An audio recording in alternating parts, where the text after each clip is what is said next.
बिस्मिल्लाहिर्रहमानिर्रहीम। Procurement book page number 19, 20, 21, 22 और 23 और लेक्चर नंबर 10। ये 5 पेज नीचे लिंक में अवेलेबल हैं और आज हम डिस्कस करेंगे कि इंडेंट का प्रोसेस फ्लो क्या है, यानी जो डायग्राम है उन लोगों के लिए जो नए हैं इस फील्ड में या जो सीखना चाहते हैं तो उनको इंडेंट का प्रोसेस समझ आ जाएगा कि इंडेंट कहाँ से स्टार्ट होता है, कहाँ पर ख़त्म होता है, तो किन किन मराहल से इंडेंट होके गुजरता है। तो एक फ्लो डायग्राम जो होता है वो आपको ज़्यादा बेहतर अंडरस्टैंडिंग दे सकता है। जो चीज़ें आप पढ़ते हैं वो थोड़ी देर स्टे करती हैं, जो चीज़ें आप सुनते हैं वो थोड़ी ज़्यादा देर स्टे करती हैं, जो चीज़ें आप देखते हैं वो लंबा अरसा तक स्टे करती हैं। तो जब भी आप किसी चीज़ को देखते हैं तो वो हमेशा एक लंबे अरसे तक आपके जहन में नक्श हो जाती है। तो इसीलिए फ्लो डायग्राम अगर आप इसको देख के नक्श कर लेंगे जहन में तो ज़्यादा टाइम तक मुफीद साबित हो सकता है। जैसे पिछली भी 2 वीडियो में बताया कि रिक्विजिशन, इंडेंट, डिमांड लेटर एक ही चीज़ है, तो हम इसको रिक्विजिशन कह लेते हैं फिलहाल। कोई भी रिक्विजिशन जो है वो स्टार्ट होती है एंड यूज़र जिसकी ज़रूरत है, जिसको वो आइटम चाहिए, तो एंड यूज़र से स्टार्ट होगी। नंबर 1 एंड यूज़र है। एंड यूज़र या तो मैनुअली एक पेपर फिल करेगा या फिर कंप्यूटर सिस्टम में, कंप्यूटर सिस्टम ये IMS से मुराद है, इंडेंट मैनेजमेंट सिस्टम। तो जो आपका कंप्यूटर सिस्टम होगा उसके अंदर जब आप उस इंडेंट को एंटर करेंगे तो ये IMS सिस्टम है कि आपने कंप्यूटर में अपने इंडेंट को एंटर कर दिया। लेकिन आप मैनुअली भी, अगर कंप्यूटर सिस्टम नहीं है तो मैनुअली ये एक फॉर्म फिल कर सकते हैं जिसको इंडेंट कहते हैं। तो यूज़र एक इंडेंट या कंप्यूटर में या मैनुअली फिल करेगा और उसके बाद वो इंडेंट उसके यानी रिक्विजिशन उसके HOD के पास आ जाएगी, जो भी उस डिपार्टमेंट का इंचार्ज होगा। तो ये नंबर 2 है कि यूज़र ने इंडेंट फिल किया या कंप्यूटर में एंटर किया और उसके बाद वो उसके इंचार्ज के पास आ गया अप्रूवल के लिए। इंचार्ज देखेगा कि क्या इसको मैंने ये चीज़ देनी है या नहीं देनी। अगर देनी है तो वो उसको साइन करके अप्रूव कर देगा, अगर नहीं देनी तो वो उसको रिजेक्ट करके वापस कर देगा। तो हम देखते हैं कि समझ लेते हैं कि उसने अप्रूव किया है, तो HOD ये इंडेंट अप्रूव कर देगा। उसके बाद ये इंडेंट आ जाएगा बजट डिपार्टमेंट में। अब बजट डिपार्टमेंट फिर इसको एक्सेप्ट कर सकता है या रिजेक्ट कर सकता है। क्यों? क्योंकि बजट डिपार्टमेंट देखेगा कि क्या इसका बजट अवेलेबल है। अगर तो बजट अवेलेबल है तो फिर वो यस कर देगा, अगर बजट अवेलेबल नहीं है तो वो इसको रिजेक्ट करके वापस कर देगा कि ये आपका बजट अवेलेबल नहीं है तो हम ये चीज़ परचेज करने की इजाज़त नहीं दे सकते। और बजट अवेलेबल है तो वो इसको साइन कर देगा कि बजट अवेलेबल है, और इसके बाद ये रिक्विजिशन अप्रूव हो जाएगी कि इसका HOD ने भी साइन किया हुआ है, इसके बजट भी अवेलेबल है, तो ये रिक्विजिशन परचेज के लिए कंप्लीट है। तो अब ये रिक्विजिशन चली जाएगी प्रोक्योरमेंट डिपार्टमेंट को। तो ये जो इतना पोर्शन है ये एंड यूज़र का पोर्शन है, यानी जहाँ से वो रिक्विजिशन जनरेट हो रही है। और नेक्स्ट हम चलते हैं प्रोक्योरमेंट डिपार्टमेंट की तरफ। बजट डिपार्टमेंट ने अप्रूव किया और प्रोक्योरमेंट डिपार्टमेंट को फॉरवर्ड कर दिया। तो अब जो प्रोक्योरमेंट का हेड होगा यहाँ पे आ जाएगा HOD प्रोक्योरमेंट के पास ये इंडेंट या रिक्विजिशन कि जी इस रिक्विजिशन में जो आइटम है इसको परचेज करना है। अब चूंकि उसके ऊपर जो भी फॉर्मल अप्रूवल की रिक्वायरमेंट है, जैसे कि एंड यूज़र के डिपार्टमेंट की अप्रूवल है, बजट डिपार्टमेंट की अप्रूवल है, तो प्रोक्योरमेंट डिपार्टमेंट का जो इंचार्ज है उसको कोई इतराज़ नहीं होगा इस रिक्विजिशन के ऊपर, तो वो इसको असिस्टेंट मैनेजर प्रोक्योरमेंट की तरफ फॉरवर्ड कर देगा। तो ये चौथा बंदा है जिसके पास ये रिक्विजिशन आ जाएगी। तो अब असिस्टेंट मैनेजर प्रोक्योरमेंट इस रिक्विजिशन को देखेगा कि वही सारे जो HOD प्रोक्योरमेंट ने भी देखा था कि बजट अवेलेबल है, प्रॉपर साइन बाकी हुए हैं, तो अगर ये सारी चीज़ें हुई हैं तो वो भी इसको अप्रूव करके, यानी कि इसको फाइनल कि जी ये कंप्लीट रिक्विजिशन है, तो वो भी इसको एक्सेप्ट या रिजेक्ट कर सकता है। क्योंकि सम टाइम HOD प्रोक्योरमेंट ना हो या डिपार्टमेंट इंचार्ज ना हो तो काम जो है वो रुकते नहीं है।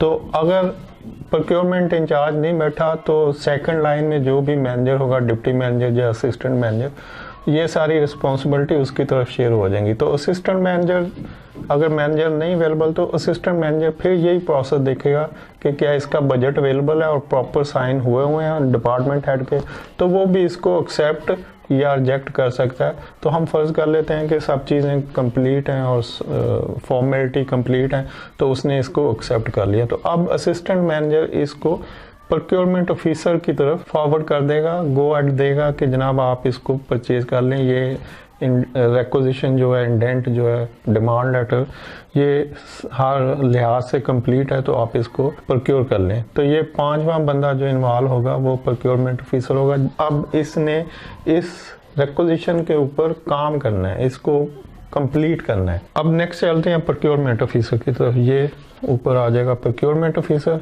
तो प्रोक्योरमेंट ऑफिसर अब इस रिक्विजिशन को, अब उसने पीछे जो इन लोगों ने चेकिंग की है उसको इसकी किसी की ज़रूरत नहीं है, और उसने तो सिर्फ रिक्विजिशन को देखना है और उसके लिए प्रोक्योरमेंट का प्रोसेस फॉलो करना है। पीछे क्या कुछ हुआ है उससे इसे कोई गर्ज नहीं, क्योंकि उसके ऊपर सब लोगों ने साइन किए हुए हैं, अप्रूव किया हुआ है। जैसे कि प्रोक्योरमेंट हेड ने उसको अप्रूवल दी कि आप इसको परचेज कर लें, या वो नहीं है तो असिस्टेंट मैनेजर ने दी, या दोनों ने दी, तो रिक्विजिशन अब कंप्लीट है, तो उसको पिछले प्रोसेस से कोई गर्ज नहीं है।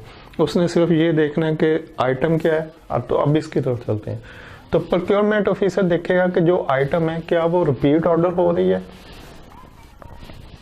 क्योंकि बहुत सारी आइटम जो हैं वो रिपीट ऑर्डर हो रही थी।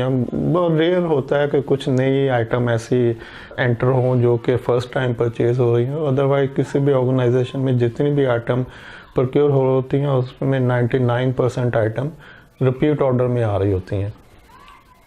तो वो देखेगा कि क्या ये रिपीट ऑर्डर हो रहा है। अगर रिपीट ऑर्डर हो रहा है तो वो इसको रिपीट ऑर्डर में डाल देगा, उसको फिर आगे प्रोसेस करने की जरूरत नहीं, वो वेंडर निकालेगा, लास्ट प्राइस निकालेगा और उसको प्रोक्योर कर लेगा। लेकिन हम फर्ज कर लेते हैं कि ये रिपीट ऑर्डर नहीं है, तो हमने नहीं है तो फिर क्या करना है। तो अब नेक्स्ट देखना है कि क्या ये रूटीन की कोई ऐसी नॉर्मल सी कंज्यूमेबल आइटम है, जैसे कुछ पेपर है, स्टेशनरी है, कुछ कोई भी ऐसी कंज्यूमेबल जो रूटीन की कंज्यूमेबल आइटम है, या ये कोई टेक्निकल आइटम है, क्योंकि ये फर्स्ट टाइम आई है, ये रिपीट ऑर्डर नहीं हो रहा। और चूंकि फर्स्ट टाइम आई है तो इसलिए उसको एवेलुएट करने की ज़रूरत है कि ये आइटम है क्या चीज़। तो हम समझ लेते हैं कि ये रूटीन की आइटम नहीं है, यानी ये कोई ऐसा नॉर्मल सी आइटम नहीं है, चाय पत्ती, दूध, स्टेशनरी, टॉयलेटरीज, ये इस तरह की कोई नहीं, ये एक टेक्निकल आइटम है। तो टेक्निकल आइटम है तो उसने एवेलुएट किया कि ये एक टेक्निकल आइटम है। तो अब उसको टेक्निकल आइटम के लिए क्या करना चाहिए, तो टेक्निकल आइटम के लिए वो एंड यूज़र से कॉन्टेक्ट करेगा।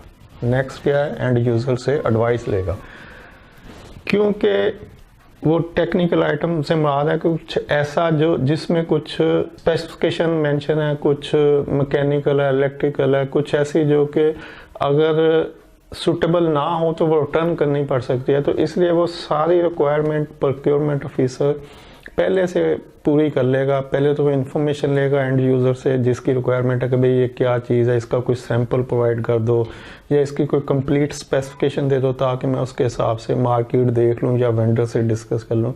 तो जब उसको ये सारी इन्फॉर्मेशन मिलेगी, और वो मिलेगी एंड यूज़र से जिसकी वो रिक्वायरमेंट है। फॉर एग्जांपल एक आईटी का बंदा है, उसको कोई रूटर चाहिए, उसका कोई वाईफाई रूटर चाहिए, तो अब वो जो वाईफाई रूटर की जो स्पेसिफिकेशन होगी, सिर्फ ये लिख देना कि एक रूटर चाहिए, ये काफ़ी नहीं है। तो प्रोक्योरमेंट ऑफिसर एंड यूज़र से कॉन्टैक्ट करेगा, उससे पूछेगा कि भाई इसकी क्या फ्रिक्वेंसी चाहिए, कितने एरिया तक ये वाईफाई वैलिड हो, कौन सी कंपनी रिकमेंडेड है, वगैरह वगैरह। तो ये सारी चीज़ें एंड यूज़र से ही पता चलेंगी, और जब वो सारी चीज़ें कन्वे करेगा प्रोक्योरमेंट ऑफिसर को, तो उसके हिसाब से फिर वो उस प्रोडक्ट की सोर्सिंग करेगा, या एग्जिस्टिंग वेंडर जो अवेलेबल होंगे आईटी रिलेटेड प्रोडक्ट से, उनसे कांटेक्ट करेगा। तो हम यहाँ फर्ज कर रहे हैं कि ये टेक्निकल प्रोडक्ट है और उसने एंड यूज़र से एडवाइस के लिए रिक्वेस्ट की है। फर्दर वो ये भी देखेगा कि क्या ये अर्जेंट है या रूटीन की आइटम है। कोई ऐसी अर्जेंसी तो नहीं है कि जी फ़ौरन चाहिए, या आज ही चाहिए, या कल तक चाहिए, या कोई टाइम मेंशन है, कुछ अर्जेंसी के लिए लिखा हुआ है। तो अगर वो अर्जेंट है तो फिर वो उसको उस हिसाब से ट्रीट करेगा कि उसको अर्जेंटली परचेज किया जाए, और अगर वो नॉर्मल है तो फिर वो जो नॉर्मल प्रोसेस होगा। ये दोनों प्रोसेस जो प्रोक्योरमेंट मैनुअल है उसमें लिखे होते हैं कि नॉर्मल प्रोसेस में कितना टाइम लगेगा और अर्जेंट आइटम के लिए कितना टाइम लगेगा, यानी ये प्री डिफाइन होते हैं टाइम के, हम इतने टाइम में अर्जेंट परचेज करेंगे और इतने टाइम में रूटीन की आइटम देंगे। तो अब एंड यूज़र कह रहा है कि ये अर्जेंट नहीं है, हमें रूटीन में आप जब भी 2-4 दिन में जो आपका प्रोसेस है वो पूरा कर लें, तो आप उसमें दे दें अर्जेंट नहीं है, तो अर्जेंट नहीं है। तो अब फर्दर जो प्रोक्योरमेंट ऑफिसर देखेगा, आगे चलते हैं ऊपर वाली लाइन में, कि क्या इसके लिए उसके पास, चूंकि नई आइटम है, हम उस आइटम की जिक्र नहीं कर रहे कि जो रिपीट ऑर्डर हो रही है, तो ये एक नई आइटम है, इससे पहले परचेज नहीं हुई। तो अब वो फर्दर जो देखेगा वो देखेगा कि क्या इसके लिए मेरे पास कोई प्री क्वालिफाइड वेंडर अवेलेबल हैं, जो उसके पास वेंडर अवेलेबल हैं लिस्ट में, क्या वो ये आइटम दे सकते हैं।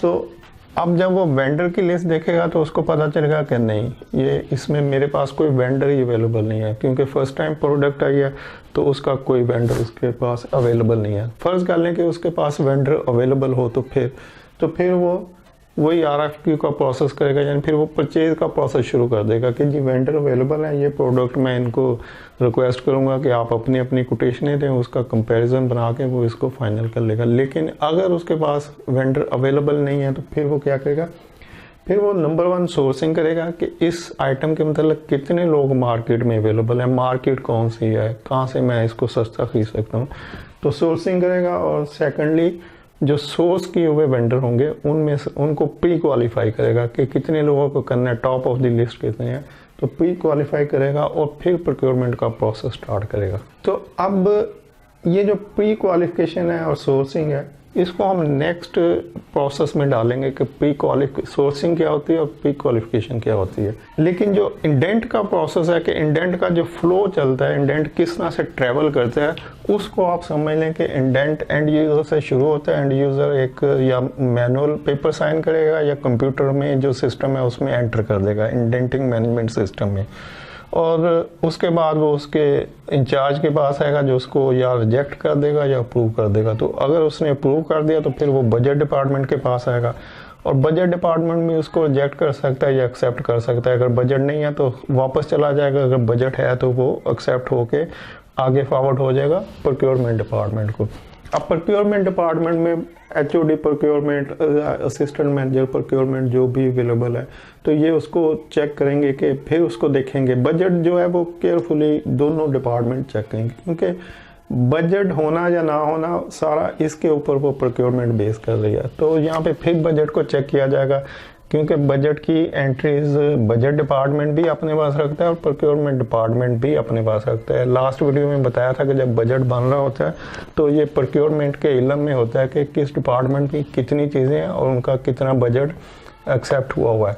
फर्दर जब ये आपके पास इंडेंट मैनेजमेंट सिस्टम कंप्यूटर में कोई सॉफ्टवेयर चल रहा हो तो वहाँ पर भी बजट जो है वो आ रहा होता है कि इस डिपार्टमेंट का कितना बजट बैलेंस में अवेलेबल है। तो यहाँ पे फिर बजट को देखा जाएगा, और चूंकि बाकी फॉर्मेलिटी कंप्लीट है तो उसके हिसाब से या एक्सेप्ट या रिजेक्ट करते हुए, ये अगर रिजेक्ट होता है तो वापस चला जाएगा एंड यूज़र को, एक्सेप्ट होता है तो ये प्रोक्योरमेंट ऑफिसर के पास आ जाएगा कि इसके ऊपर प्रोक्योरमेंट कर ली जाए। प्रोक्योरमेंट ऑफिसर फिर इसके ऊपर देखेगा क्या रिपीट ऑर्डर करना है या कि ये नई आइटम है। तो हम फर्ज कर लेते हैं कि रिपीट ऑर्डर नहीं करना, नई आइटम है। अगर नई आइटम नहीं है तो वो सिंपली यहीं पे उसको रिपीट ऑर्डर करके चीज़ मंगवा लेगा। लेकिन अगर नई है चीज़ तो फिर वो देखेगा कि ये चीज़ क्या है, कि ये रूटीन की चीज़ है, कोई नॉर्मल सी चीज़ है, कोई गद्दा लेना है, मैट्रेस लेना है, कोई बेडशीट लेनी है, क्या लेना है। तो वो देखता है कि ये एक टेक्निकल चीज़ है।